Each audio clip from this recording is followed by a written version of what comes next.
صل على محمد وآل محمد. يقول وقفوهم انهم مسؤولون من رخصة السيد ومن رخصتكم انتم شيوخنا الاعزاء ومن رخصة خوالة عتاب لهم طيب وابو امير بالعكس. هاي البنيه والله العظيم وضع لها فد احترام وقدسيه واني متشكر له. احنا عندنا بنا ابو امير وانا ابوه. احنا بالعكس البنيه بنيتنا وشرفنا وبحب اللعبه طبعا نحترمها ونقدرها واكو شغلات يدري بيها. انا وابو امير متفقين عليها. البنيه اذا احترمت رجلها لله ولها، والولد اذا احترم محمد لله وله.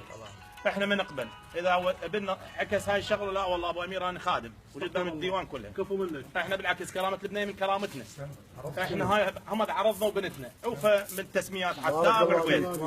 احنا حقيقه ما نريد نقول والله نشجع. لا عمي لا، البنيه بالعكس البنيه مربايه وبتعايله ومعدله واني بلتقي بيها وقعدت ويا الشيخ. الله يحفظك. بالعكس احنا يدرون كل ربعنا ابننا تطاول عليها البنيه فان شاء الله البركه عتاب وبركه بالشيخ ابو امير ان شاء الله ما تنعاد. الله يحفظك. نلقى وياها اكو زلم واكو رجال حقيقه واحنا ما نقبل يا خالد. وهي هم بنتنا وانا اشكركم. الله يحفظك. الله يحفظك. انت تكشف انا مع الشيخ لي؟ احنا نروح بعد ما عندنا شيء. الله يسلمك. اي والله ما عندنا شيء. وانا نزلت اسمعني. الله يسلمك. احنا عندنا التزامات وهاي ان شاء الله اسمعني اسمعني. يعطيك مكان يا خالد بعد خالد. انا بخدمتك. انا عندنا اي تفضل. ابو ساره. اي انا قلت لك اياها من البدايه. انا ما مشمع كيسي وانت. لا والله مو قدامك انت. لا والله الله يحفظك. مو قدامك. لا والله ذاك المنطقه حلو. الله يحفظك. وضك الله. انا هسه المنطقه لا توقف قبالي. لا ما توقف قبالك. لك هاي المنطقه. انا اريد المنطقيه ابني يردها لابنكم. هذا اللي ببالي. كنت تفهموها. ما فاهمين. ما فاهمين ولا قاعدين. اللي صارت علي عمي انا عاقل وافهم والحضور كلكم عاقلين وتفهمون. بس هذا الشاب من يقابله شاب باكر عقبه يقول له لو بيك خير ما طقن عليك التشيلات. اقلها يقدر يرد يقول له ولك المنطقيه اخذتها ورديتها بيدي.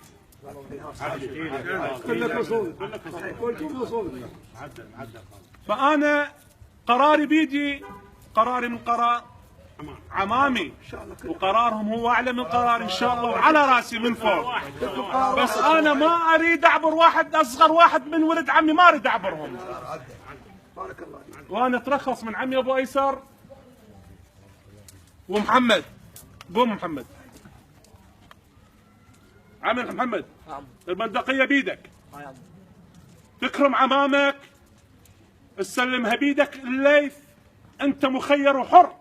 عم مش تفصل البس. كفو منك.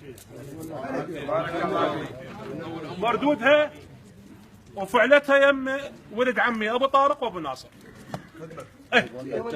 جيب لنا تفقه يا ولد. ليه جبار ليه جبار قوي. هي في شيء جبار يعني.